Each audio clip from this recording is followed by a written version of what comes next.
Alan, the Book of Clarence is here. Yes. It stars Lakeith Stanfield as he's just a guy trying to get along in the old world. This is 33 AD, by the way. And they're just trying to get along. He and his buds making money. They're basically dealing drugs on the side.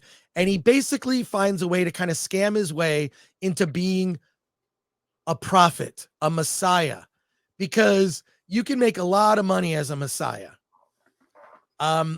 Jesus is in this world, and his twin brother, the twin brother of Lakeith Stanfield's character, his character is called Clarence. Yes. His brother's Thomas, who is one of Jesus' disciples. Yeah, he's one of Jesus's apostles. He calls them apostles, right? In any case, his twin brother is one of the apostles. He's like, well, look, you guys are making money. I'm just going to make money being a fake prophet, a fake messiah. Goes off to make a bunch of money using it. He feels a little guilty, starts to feel guilty for this.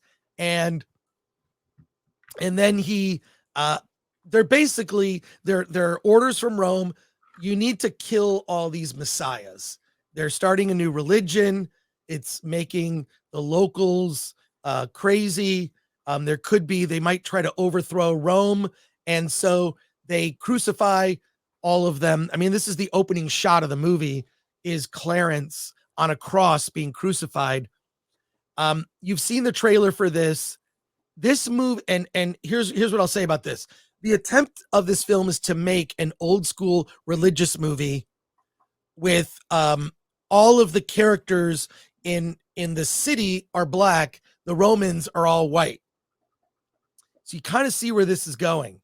And while I don't feel the movie like smashed home some political message, it's just by the casting already makes it that. And then first of all, I did not like this film at all. It has its moments. The tone is all over the place. This movie doesn't know if it's a comedy or if it's a straight up religious film, because it tries to do both and doesn't do either well. The comedy is terrible. We're talking about like 0 laughs, where they think what they're doing is really funny. And Clarence, and it's weird, is like this. It's very old school comedy too. It's not like, clever. We've seen it a million times in other comedies. Yes, you've seen this done a million times in other movies. Like, it felt like it wanted to be a Mel Brooks film, and it just failed. And then it's like, okay, then it tries to be completely straight up. I mean, there are moments that are right out of The Last Temptation of Christ in terms of how brutal it is when you see Clarence like carrying his cross up the hill. Like, they just milk that for all it is. It's like, what does this movie want to be? And then there's like weird comedic stuff where they go get high with the hookahs. Mm-hmm. And as a way to illustrate them getting high, they float in the air using digital effects. There's like some weird matrixy, like Jesus is in the movie. The funniest thing in the film is Benedict Cumberbatch's character, which is a surprise. I'm not going to ruin it, but he's in the film. I really, the more I thought about it after getting out of the film, because I saw 2 movies yesterday. I saw The Beekeeper and Book of Clarence. I hated this film. Didn't know what it wanted to be. To me, it just the director, whoever the director is, it's the writer-director's problem. Yes, yeah, James Samuel, who did The Harder They Fall. Terrible director. This person should not be directing movies. That's how bad I feel this film is. Because the director's job is to police tone, right? The tone of the movie, the director's like, we're going for this tone. We're going for this tone. This director didn't know what tone they were going for. The result is something that's highly dissatisfying. I despised it. Cannot recommend it. We could go deep into like the politics of like the white people play the Romans and they're the bad guys. And then you could harp on that. It doesn't even matter. It's just a bad movie. Alan, what did you think of Book of Clarence? Yeah, I agree with you in the sense that I didn't like it either. I'm not as harsh on it as you will. I see in the chat Life of Brian being brought up a lot. It's kind of a similar version of Life of Brian, except in the end, Brian finds faith. That's really the difference in this movie. Right. Basically, Clarence is a parallel story to Jesus.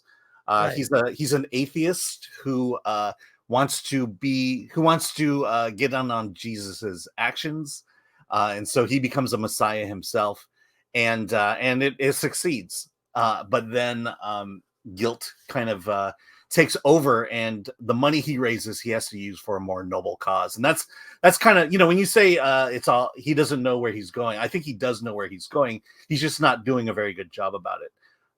The first half is a mess. Yes. I'm like, it moves fast. It introduces characters in a quick way.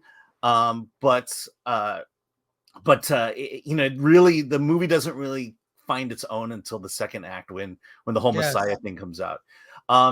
In terms of, I've been chatting with people all morning about the movie, because one fellow YouTuber likens it to the 5% Nation of Islam. I don't see that connection there. I think this is at best a naive attempt to tell a gospel story. And it doesn't work. And then when you get into race, I don't think race is a big issue here. It's basically, I don't think it is. Hold on. The Harder They Fall is basically a black Western. The Book of Clarence is basically a black gospel story.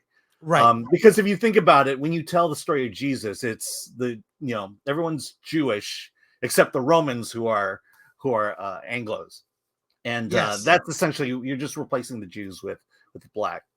With an all black cast, and so this is not the gospel I know. This is not the Jesus I know, and I feel like from the research I've done so far about the James Samuel, is that I think he's just he's a guy who just wants to tell a Jesus story and doesn't know a whole lot about Jesus or the Gospels, especially to it. Because I will tell you this: evangelicals will hate this movie; they'll call it blasphemous. Everyone else will just kind of, okay, I've seen it. It's black Jesus, and that's kind of what we have here. So I don't think it's as evil as people will say it is. Right. But that's where we get into the political. I don't think there is a political, other than the cast being black and it kind of having that urban overlay to it. I don't think it's political. It's a little weird from the standpoint of, it's like, is this trying to be, like in the Flintstones, they have all the modern conveniences, but it's all Flintstoneized.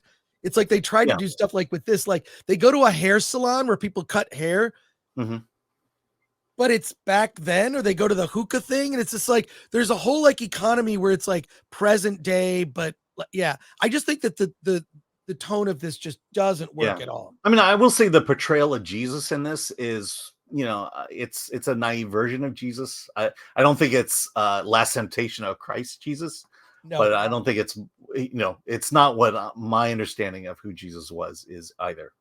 So, Alan, would you recommend the Book of Clarence? No. Same. I don't recommend it. Although, like, I had hope, like when I saw the trailer, it's like, oh, okay, this could be interesting. But it just fell flat to me.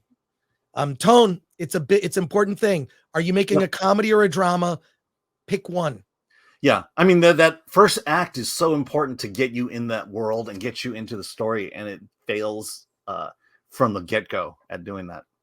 Well, the whole thing is you can have comedy in a drama. You can have drama in a comedy.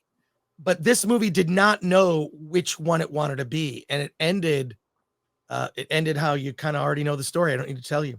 Yeah. So I can't recommend it. Although Benedict Cumberbatch is great. Benedict Cumberbatch is the best part of the movie, and he's in it for like 5 minutes. Yeah.